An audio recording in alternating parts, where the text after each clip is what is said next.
You're watching Global Today. There is the latest copy of the Foreign Affairs, November-December 2023 edition. And it's asking the question of the sources of American power by Jake Sullivan there. Also the dysfunctional superpower. Robert Gates is giving his opinion there. Is foreign policy rational? Right, is foreign policy rational? By Karen Yarhi Amilo. If you can grab a copy of the latest as well, you can get all the details as far as foreign policy and affairs is concerned. Also, you know her.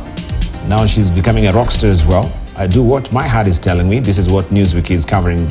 And this is Dolly Parton on rock, rhinestones, and her genre-busting career. This is how the Newsweek is focusing on her. And how Israel-Hamas misinformation spreads as well is another story that you can read inside the Newsweek. The Time magazine has the best innovations of 2023. Can't believe it that now we are winding up when you see this, the 200 extraordinary innovations changing our lives. Sphere, groundbreaking venue. You can read all these details inside the New Times, the latest edition as well. Right, we want to head to South Africa following the latest development of Israel-Hamas conflict, where South Africa is recalling diplomats from Israel to assess its relationship with the country amid rise in civilian casualties from its war with the Palestinian militants group Hamas. Its foreign ministry said on Monday, South Africa has long been an advocate for peace in the Middle East and has rallied behind Palestinians, likening their plight to its own under an apartheid regime that ended in 1994. Over 1,400 people were killed by Hamas in the deadly act. And yesterday, of course, marked 1 month since this war began. Let's just listen in to what they had to say.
By that bite, much later seemed to have missed it, but it was there. I'll just play you so that you can hear what the minister had to say. But well, just to focus on what is happening lately, there has been now a call for boycotts, and now they're calling of the South African diplomats. Let's just begin with you, Yusuf, on that particular note, with the latest development that we have.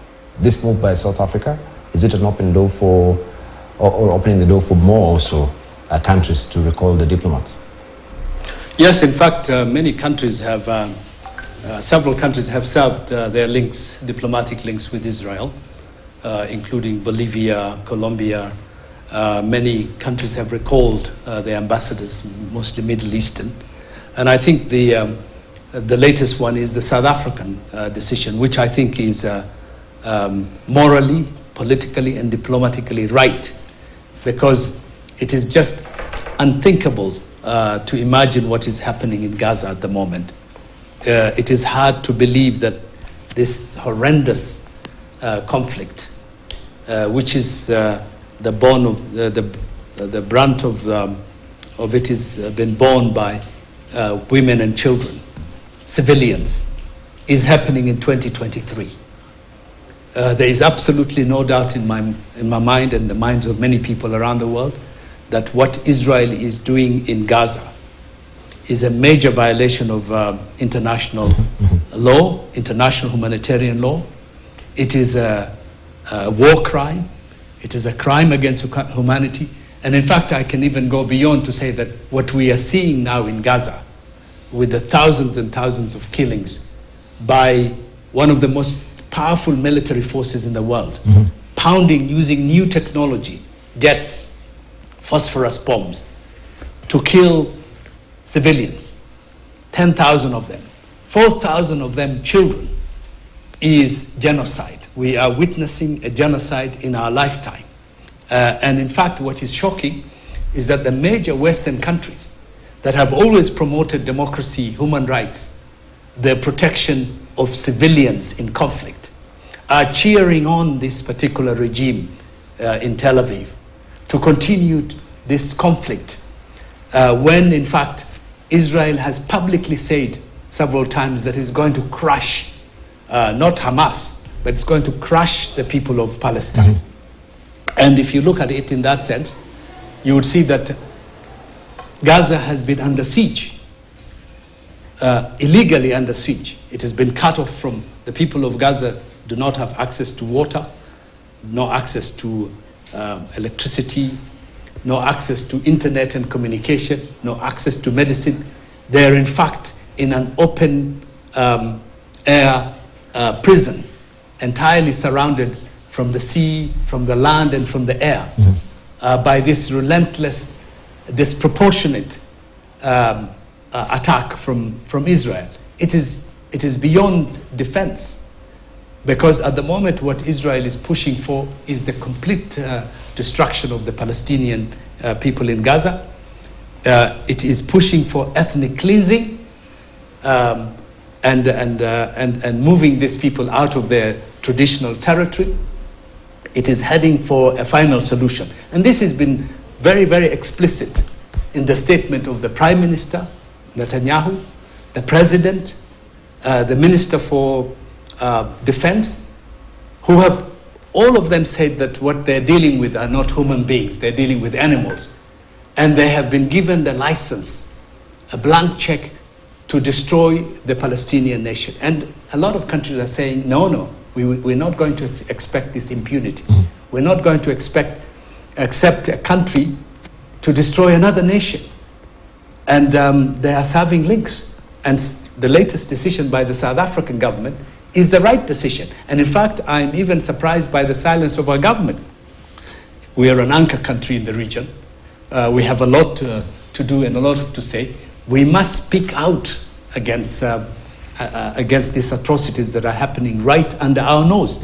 And in fact, many leaders around the world, including Bernie Sanders, who is a senior American senator of a Jewish extraction, has already called this genocide. The word genocide is all around the world. And thousands of people in London, in New York, in Los Angeles, in Madrid, in Jakarta, in every city in the world have gone into demonstration calling for the end to this horrendous war against the Palestinian people, a ceasefire. The Secretary General of the United Nations has outspoken on this. And recently the United Nations High Commissioner for Human Rights has pronounced on the fact that this, in fact, what we are seeing in Gaza is genocide. And even if the war was to stop at the moment, there are people who are going to die because there is no clean water, there are no medicines, and the attacks on hospitals with patients, with people who are sick. This has not happened in our times. And I can tell you that I have, as a former journalist, I've covered a lot of conflicts in the world. And I have worked as a humanitarian worker in many conflicts. I have never seen this kind of action by a country that is a member of the United Nations. We're not talking about non-state actors and terrorist organizations. Here we're talking of a member of the United Nations deliberately, intentionally, and relentlessly destroying a whole nation, a whole community. And also, this conflict has now extended to the West Bank. Israel is doing whatever it wants to do with the people of Palestine. So I'm saying this war must stop. We must have a ceasefire, and Israel must be taken to task for the major violations it is committing against the Palestinian people. All right, let's hear from Peter Kogwanja on that latest development. And so you've been also living in South Africa. I don't know if it was during that time of apartheid as well. Are there any sort of confirmation biases that really come, so to speak, just not talking or being biased? I'm just using the term as it is, because it is a pure reflection of where they're coming from, and they can see it happening when we're talking about Gaza and Israel.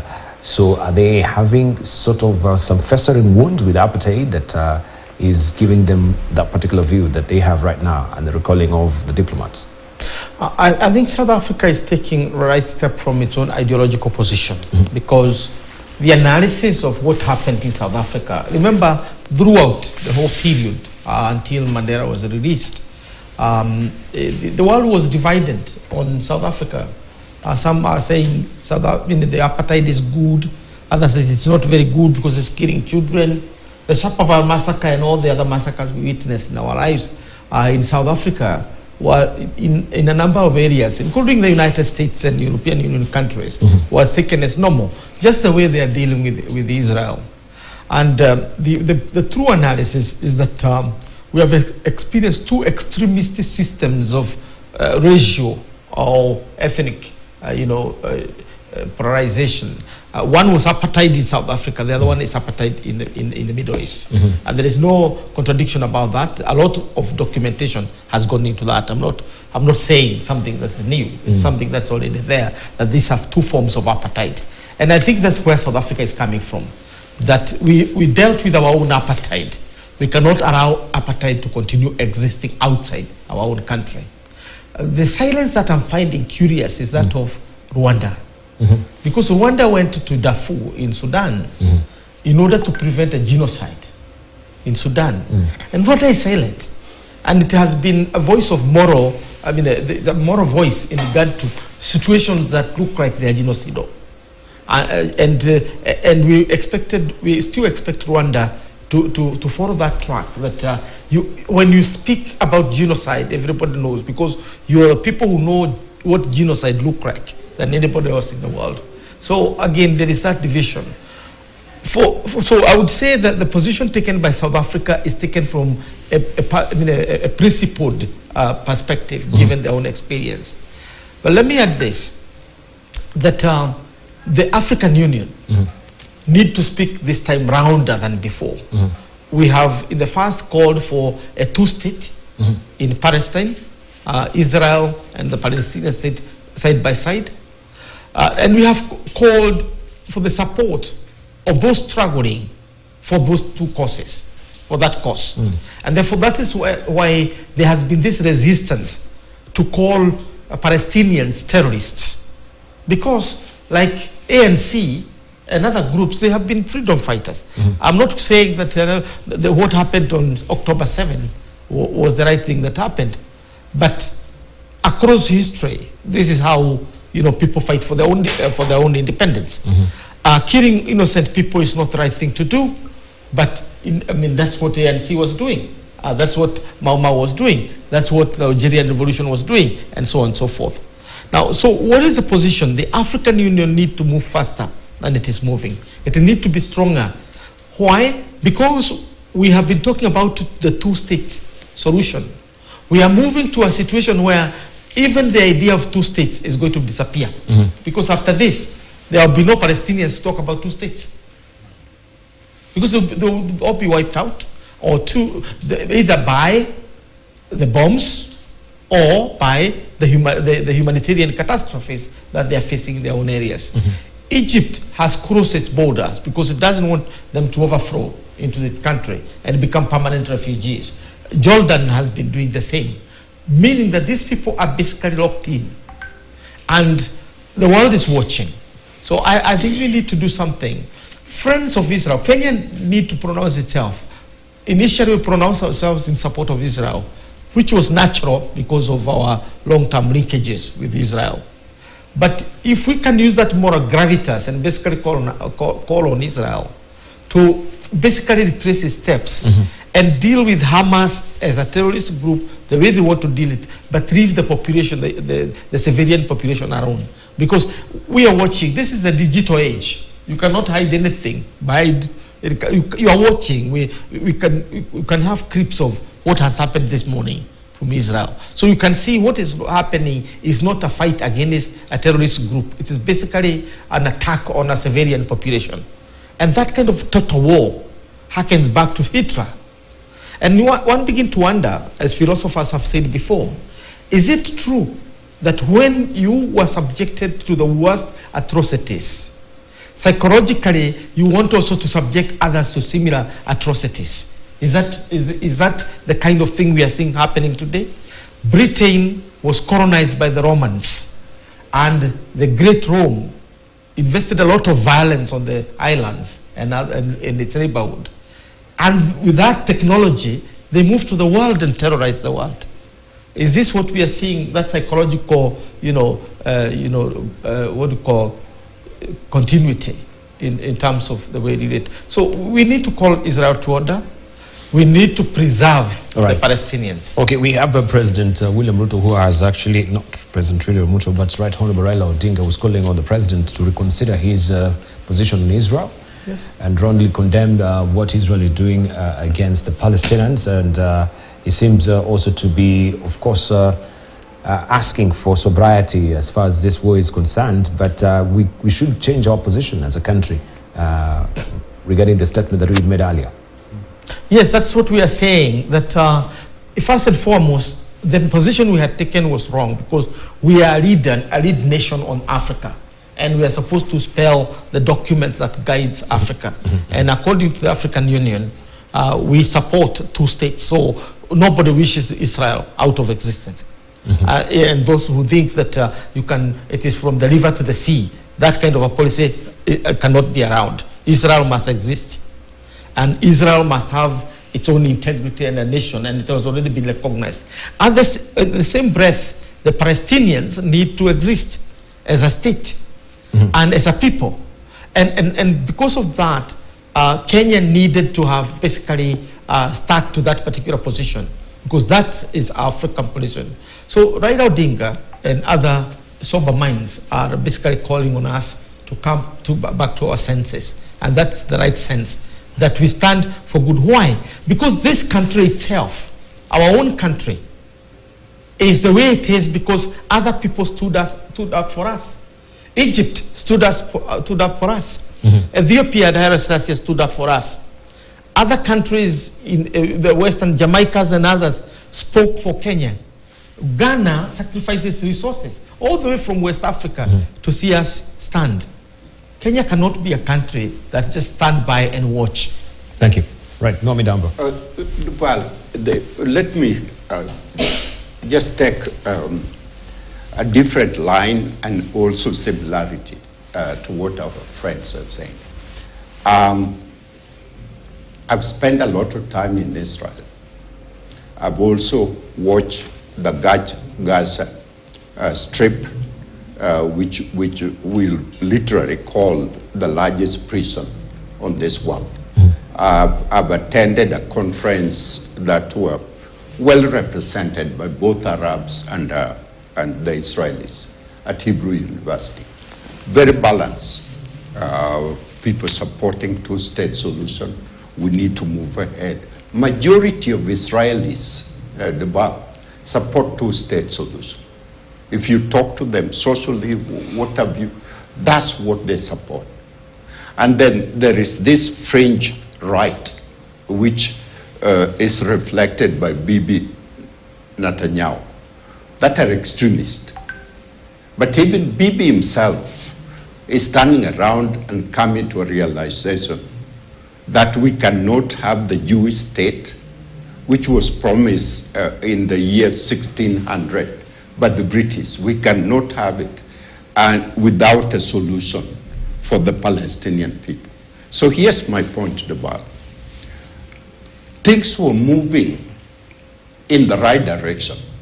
Saudi Arabia was moving closer to recognize the Israelis and have a relationship, just like Egypt, like this other Arab state, all of them were moving toward that. Then, all of a sudden, Hamas attacked in a way that has never been expected, never been seen. The level of sophistication, the craftsmanship, the tunnel which they dug, because Israel has the ability. Israel was impenetrable, when it comes to security. And we are studying in my class Israel as a model in terms of security.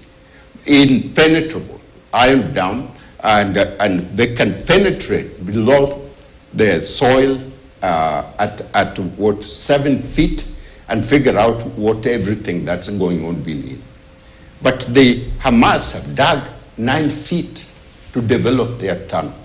So several questions that still arise and still in very active discussion. Who assisted Hamas at the level that they are right now? Was it Russia? Is it Iran? And so all these things need to be up and up, to begin with. And why was Hamas hitting, Israel at this point when things were moving? And the reason behind this concentration of ideas moving forward to work with Israel was to create the two-state solution, Oslo Accord. That's where it was leading. So what I'm saying at this point, never underestimate the power of the U.S. They have moved the largest aircraft carrier in the area, Gerald R. Ford, the most sophisticated, the most modern airport. So Israel has constantly maintained that Iran must not have nuclear. They constant content. But it is the America that has been refraining Israel from attack. President, the president was very constraining, but the former president almost allowed them to go and attack. So Iran has to be very careful on their move. If it is reckless or Russia is reckless, Iran will be out of this one because Iran is the focus. Right, thank you. We need to just wind it up a bit briefly. Let's hear from... I wanted to put this in a historical context. The 7th of October, however horrendous what happened on that day is, and it has been condemned by quite a cross-section of the world, is not the beginning or the end of the Israeli-Palestinian problem.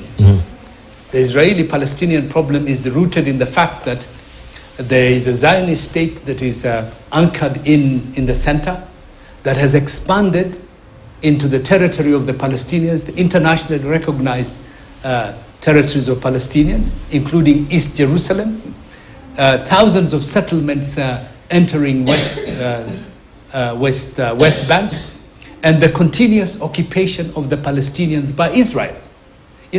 When Israel was created in 1948, 750,000 Palestinians were expelled and dispossessed. And part of the population is Gaza, is part of that particular history. Gaza did not come out of nowhere. It is part of that history of occupation, repression, and colonization of the Palestinian people.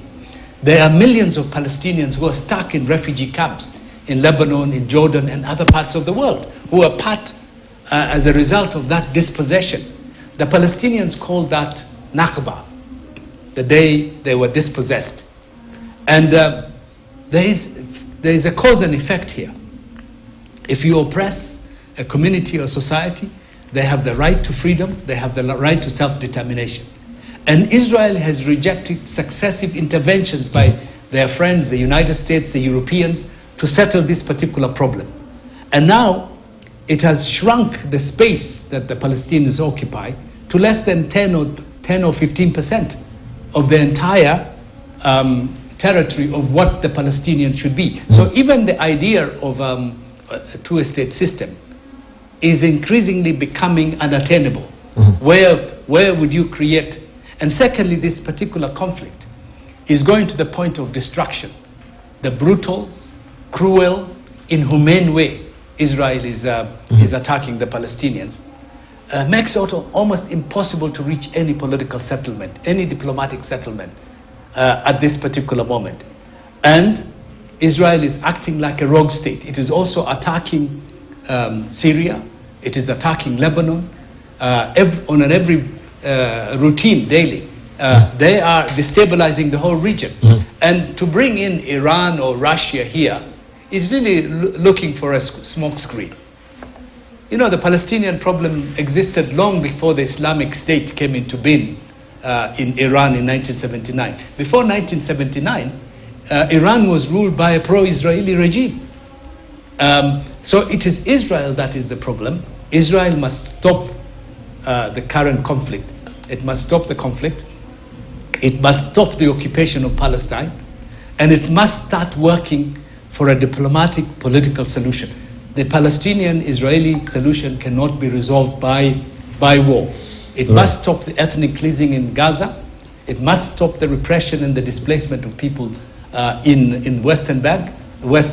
It must stop the expanding settlements in the West Bank and work for peace and stability in the region. I wanted us just to wind up, but the issue also of Russia, Wagner Group, planning to send air defenses to Hezbollah, according to the intelligence. What does it really portend for this particular war?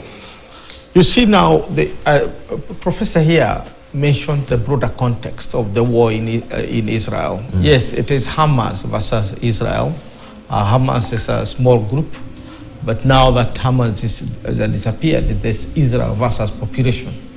So it's not a war, really.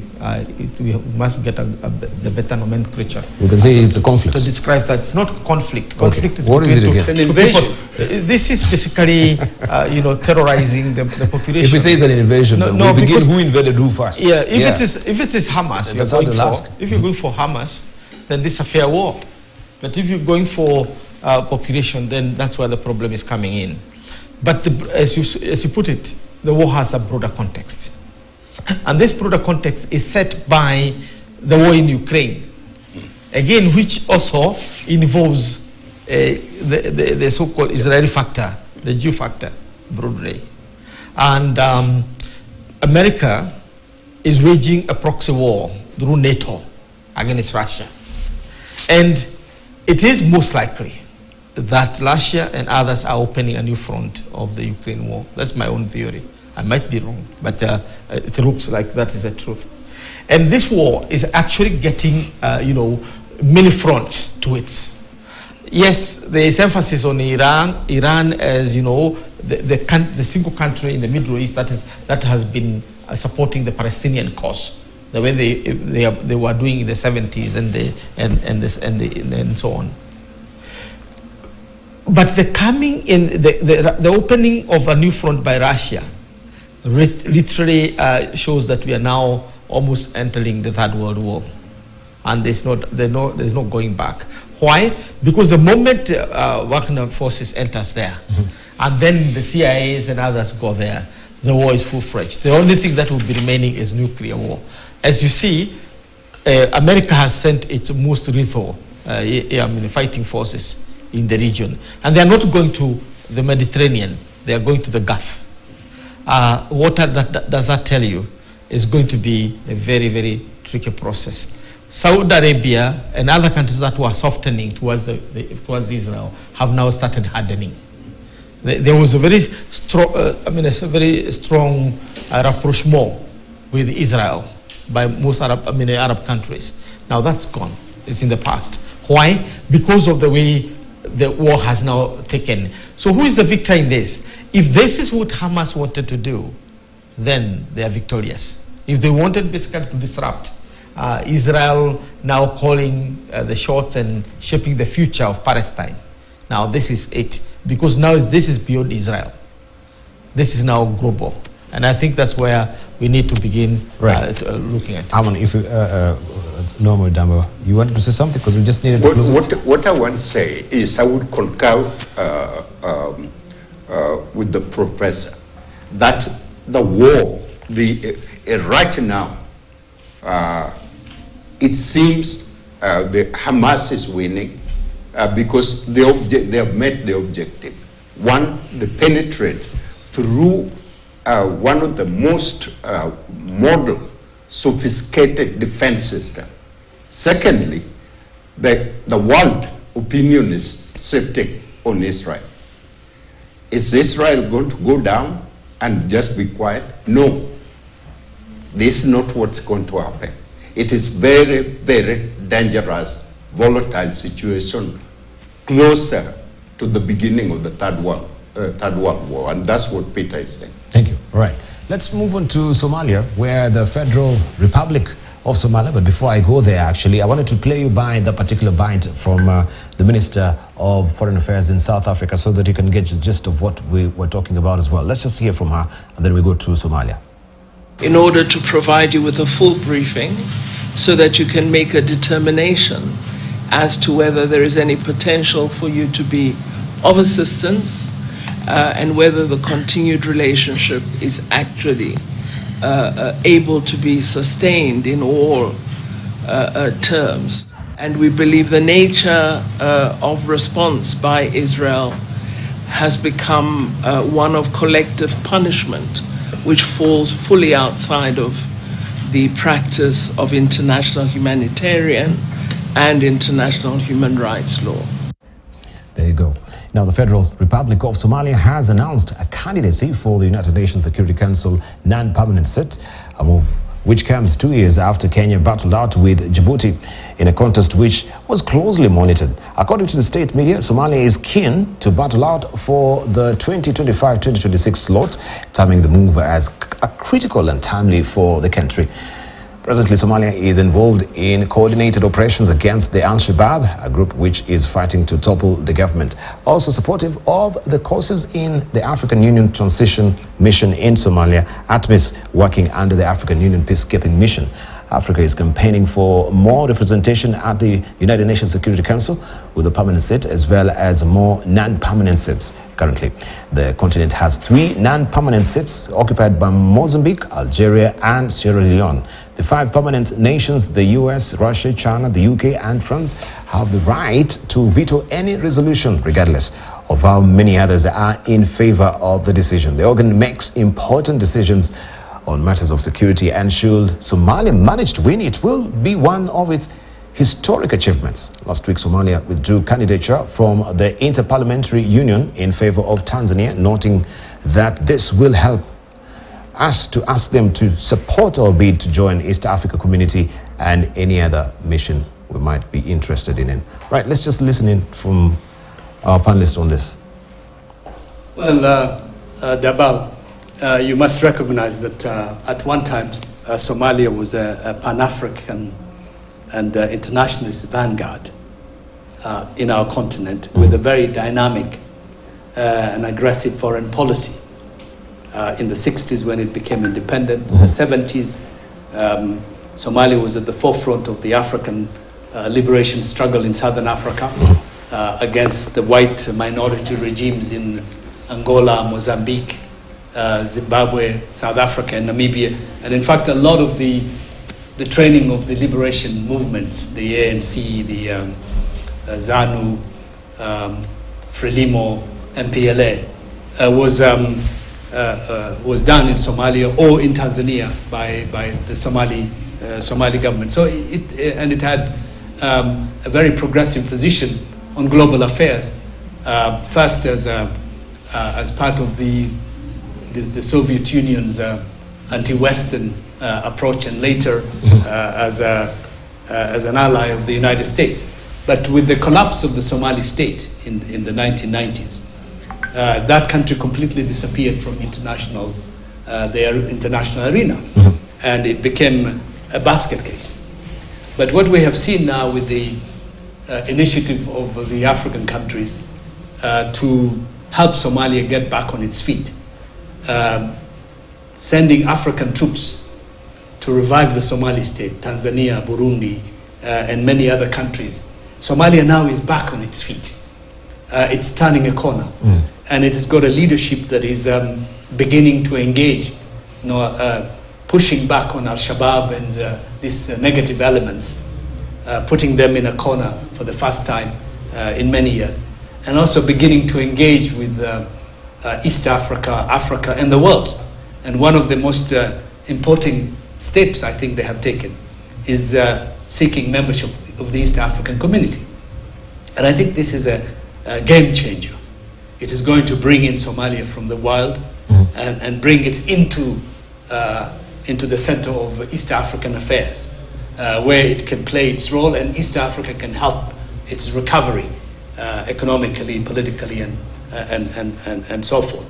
And so I think it is natural for that country now to seek its place in the international arena.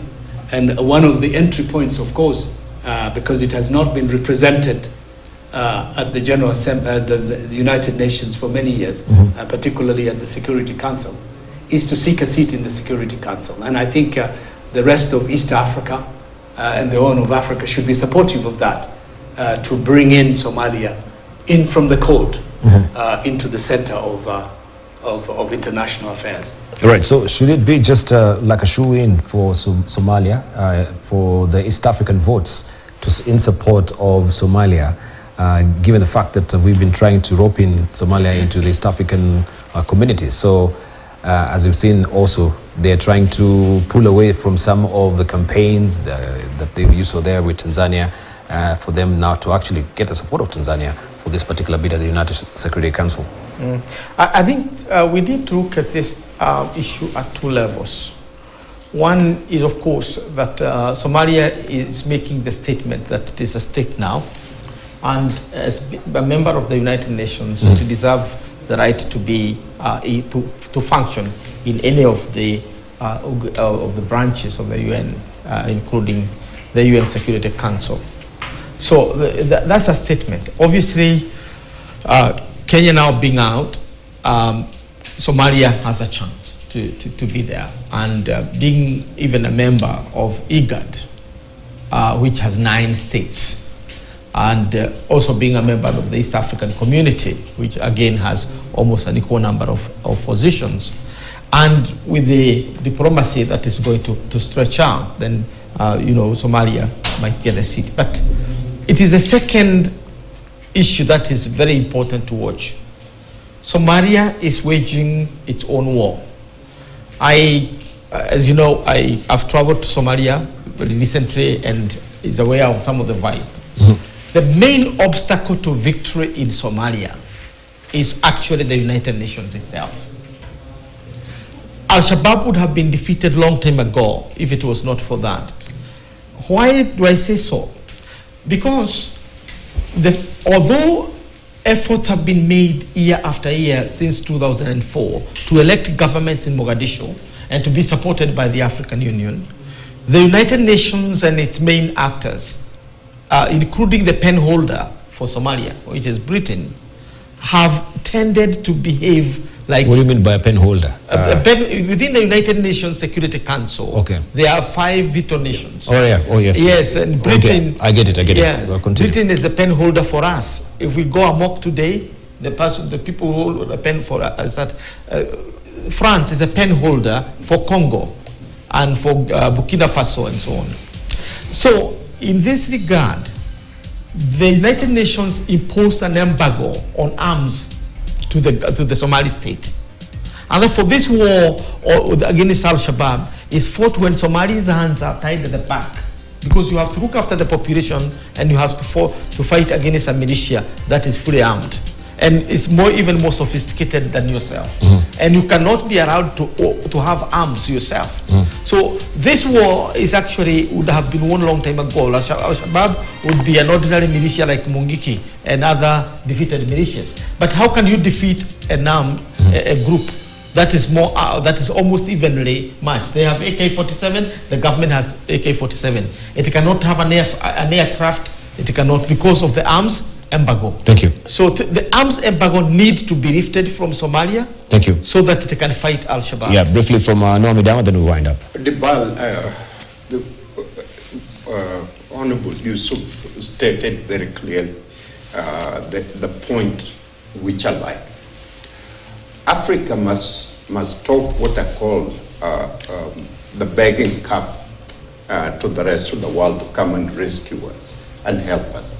We have gone into Somalia and demonstrate that Africa can solve its own problem when it comes together.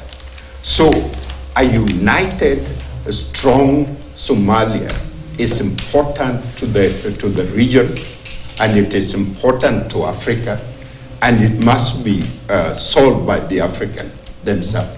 For instance, we have a dispute on the border, on the sea. This thing we can solve within East Africa community.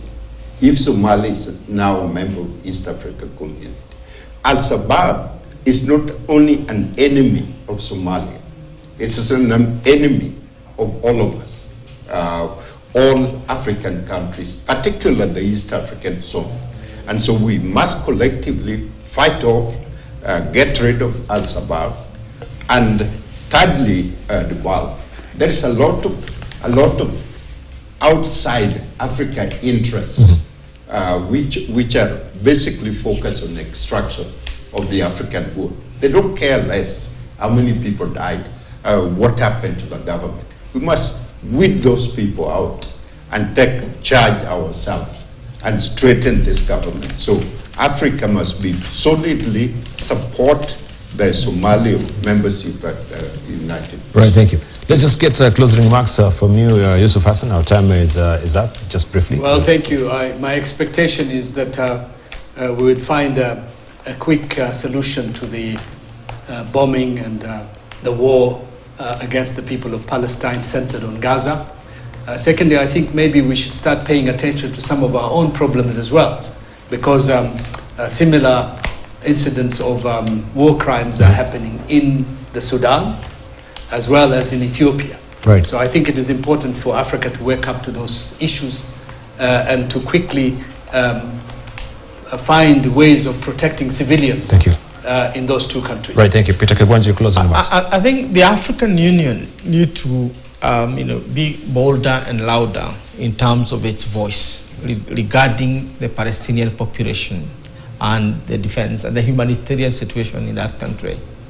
But countries like Kenya, which are regional actors or regional powers within the African Union, now need to be more resolved to protect and advance the African position on Palestine, so that for the first time Africa pay back for what had been done to it before, the support it has gotten from others. Thank you very much. President Ruto need to focus on two major themes that will help the country. Settle the international relationship, be very calculating on reciprocal relationship with the country, and secondly, focus on domestic economy and have the right people and make sure that his team is speaking one voice. Thank you, gentlemen. I really appreciate your insight this morning regarding foreign policy, diplomacy, and security. And talking also of Ethiopia, just to prime you that Ethiopia's federal government says the future of contested land in its northern Tigray region will be settled by a referendum, and riders of thousands of forcibly displaced people will be returned. Monday's announcement came 1 year after a ceasefire ended a devastating civil war there. The disputed status of Western Tigray, a patch of fertile land bordering Sudan, was a key flashpoint in the 2-year conflict between Tigray People's Liberation Front, or TPLF, and the federal government of, well, my autocue is just running way too fast ahead of me. Well, I'll leave it at that, so we'll pick it up next week. You've been watching Global Today. Don't go away, much more is coming up next on the News Diary.